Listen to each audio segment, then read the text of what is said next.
ጤና ይስጥልኝ ለአክሲዮን ባለድርሻዎች በሙሉ አክሲዮን ለምትገዙ በሙሉ አክሲዮንን በተመለከተ ከባድ የሆነ ማስጠንቀቂያ ተላልፏል። ይህንን ዝርዝር መረጃ ምነግራችሁ ነው የሚሆነው። አብራችሁ እንድትቆዩ እጋብዛችኋለሁ። ይህን ከባድ ማስጠንቀቂያ ያወጣው የኢትዮጵያ ካፒታል ገበያ ባለስልጣን ነው። የኢትዮጵያ ገበያ ባለስልጣን የአክሲዮን ምዝገባ ቀነ ገደብ አስቀምጦ ነበረ። ቀነ ገደቡም ህዳር 16 ቀን 2018 ተጠናቋል።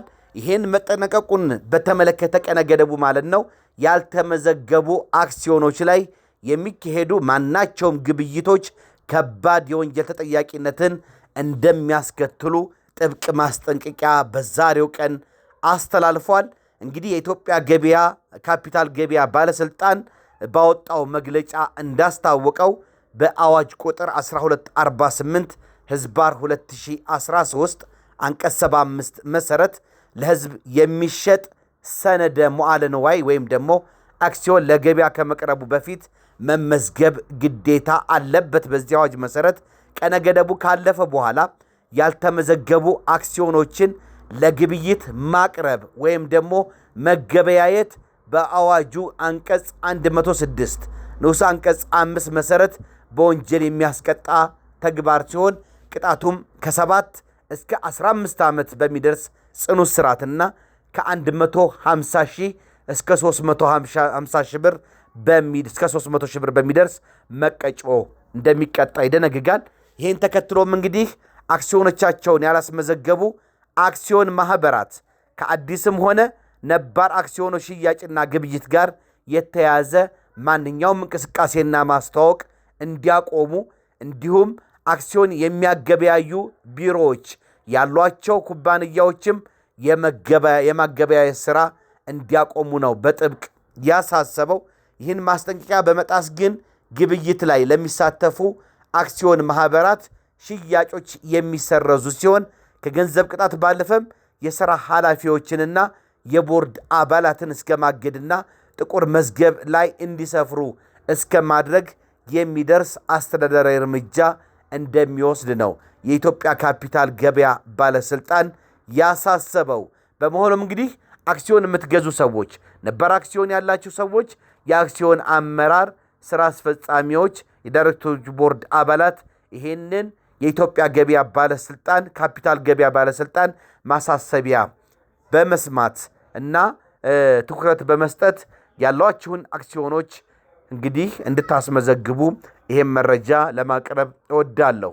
እንግዲህ የኢትዮጵያ ገበያ ካፒታል ገበያ ባለስልጣን ህብረተሰቡን ሲያሳስብም መመዝገብ ሲገባቸው ያልተመዘገቡ አክሲዮኖችን እንዳይገበያዩ ጠይቋል።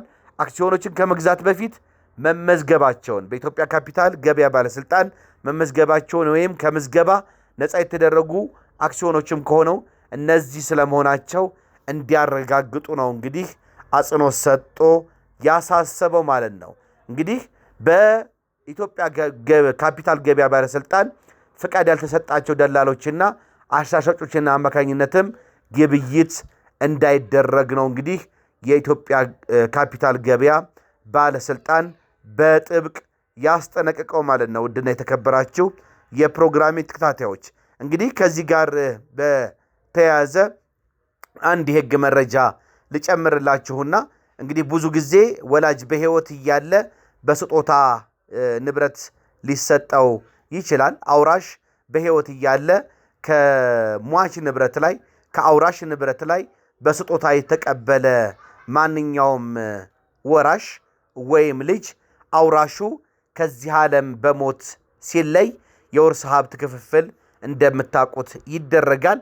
ነገር ግን በመጀመሪያ አውራሹ በህይወት እያለ በስጦታ ንብረት የተቀበለ ወራሽ አውራሹ ከዚህ ዓለም በሞት ሲለይ የውርስ ሀብት ክፍፍል ላይ ለመሳተፍና ከሌሎች ንብረቶችም አብሮ ከሌሎች ወራሾች ጋር ተሳታፊ ለመሆን ለመካፈል አስቀድሞ በስጦታ የተቀበለውን ንብረት ወደ ውርስ ሀብቱ መልሶ ነው ተደምሮ ያ አንድ ላይ መውረስ የሚችለው መካፈል የሚችለው። ነገር ግን ወራሹ አስቀድሞ በስጦታ የተቀበለውን ንብረት ለመመለስ ፍቃደኛ ካልሆነ ወይም ካልፈቀደ ከቀሪው የውርስ ሀብት ክፍፍል ውጪ ይሆናል ማለት ነው። ያንኑ አውራሹ በቁሙ እያለ በስጦታ የተቀበለውን ንብረት ብቻ ይዞ ይቆያል ማለት ነው። ድና የተከበራችሁ ፕሮግራም ተከታታዮች ይሄንንም በተመለከተ እንግዲህ የፌዴራል ጠቅላይ ፍርድ ቤት ሰበር ሰሚ ችሎት ጥር 28 ቀን 2017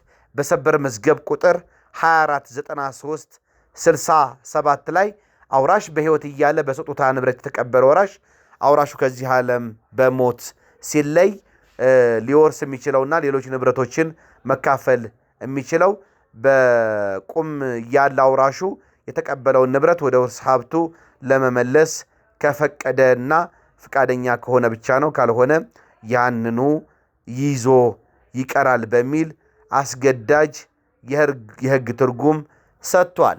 ሌላ አንድ እንደዚሁ የሕግ ምክር ሊጨምርላችሁና ብዙ ጊዜ ባል እንግዲህ ድብቅ ያልተመዘገበ በሚመለከተው አካል ያልተመዘገበ ፍቃድ ያልተሰጠው የጦር መሳሪያ ቢኖረው ለምሳሌ ሽጉጥ ቢኖረው እንደዚሁም ክላሽ ቢኖረው ሌላ መሳሪያ ቢኖረው እንግዲህ የነዚህ ንብረቶች ግምት በመቶ ሺህ ብሮች የሚቆጠር ነው እና ባልና ሚስት ክፍፍል ሲያደርጉ ይሄ ባል ያላስመዘገበውን የጦር መሳሪያ መኖር ቢረጋገጥ እንዴት ነው የሚሆነው? የጋራ ንብረታቸው ይሆናል? ባልና ሚስት ሊካፈሉት ይችላሉ? ሚስት የመካፈል መብት አላት ወይ የሚለው እንደዚሁ እስከ ፌዴራል ጠቅላይ ፍርድ ቤት ሰበር ሰሚ ችሎት ደርሶ የተወሰነ ውሳኔ አለ። እሱን አስገራሚም ስለሆነ እንድታቁት እሱ ልንገራችሁ። እንደምታቁት እንግዲህ በጦር መሳሪያ አስተዳደርና ቁጥጥር አዋጁ መሰረት ማንኛውም ሰው ፍቃድ ሳይኖረው የጦር መሳሪያም እንደዚሁም ደግሞ ጥይቶችን፣ ሌሎች ከጦር መሳሪያ ያሉ ነገሮችን ፍቃድ ሳይኖረው መያዝ፣ መጠቀም በብዛትም ይሁን ለግል ጥቅምም ወንጀል ነው፣ ያስቀጣል። ነገር ግን ምናልባት አንዳንድ የሀገራችን አካባቢዎች ባለ ባህልም ሊሆን ይችላል በሌላ ምክንያት ብቻ ባል ድብቅ የጦር መሳሪያ ቢኖረው ያልተመዘገበ ቢኖረውና ከሚስቱ ቢለያይ ሚስት እንደዚህ አይነት መሳሪያ ያለው የጋራ ንብረታችን ሊሆን ይገባል ብላ ጥያቄ ብታነሳ ቅድም ያልኳችሁ ፍቃድ ሳይኖረው ወንጀል መሆኑ እንደተጠበቀ ሆኖ ግን የጋራቸው ይሆናል ይሄ መሳሪያ የሚለው ጥያቄ ያስነሳል። እንግዲህ በባልና ሚስት የንብረት ክፍፍል ክርክር ወቅት ድብቅ የጦር መሳሪያ ወይም ፍቃድ ያልተሰጠ የጦር መሳሪያ መኖሩ እስከተረጋገጠ ድረስ በሕግ አግባብ ስልጣን ባለው አካል አለመመዝገቡ የዚህ መሳሪያው የለም የሚያስብል ሳይሆን የኢኮኖሚ ጥቅም ያለውና ባልና ሚስት በትዳር እያሉ ያፈሩት ንብረታቸው እስከሆነ ድረስ ከሚመለከተው አካል ተመዝግቦ መሳሪያውን ለመያዝ ፍቃድ አለመሰጠቱ የተጋቢዎቹ የጋራ ሀብት እንዳይሆን የማያደርገው ነው በሚል እና ሀብታቸው ነው የጋራቸው ነው ሊካፈሉት ይገባል በሚል የፌዴራል ጠቅላይ ፍርድ ቤት ሰበር ሰሚ ችሎት በሰበር መዝገብ ቁጥር 1791/21 እንግዲህ የሕግ ትርጉም ሰጥቷል። አስገዳጅ የሕግ ትርጉም በተደጋጋሚ እንደነገርኳችሁ የፌዴራል ጠቅላይ ፍርድ ቤት ሰበር ሰሚ ችሎት የሚሰጠው የሕግ ትርጉም አስገዳጅና በተመሳሳይ ጉዳዮች ላይ እንደ ሕግ የሚቆጠር ተፈጻሚነት ያለው ነው በየትኛውም አካባቢ በየትኛውም ፍርድ ቤት ላይ። ስለዚህ እነዚህን መረጃዎችና እነዚህ ሁለት ደግሞ የሕግ ምክሮች ላቀርብላችሁ ብዬ ነው። መልካም ጊዜ እንዲሆንላችሁ እመኛለሁ። ባባይ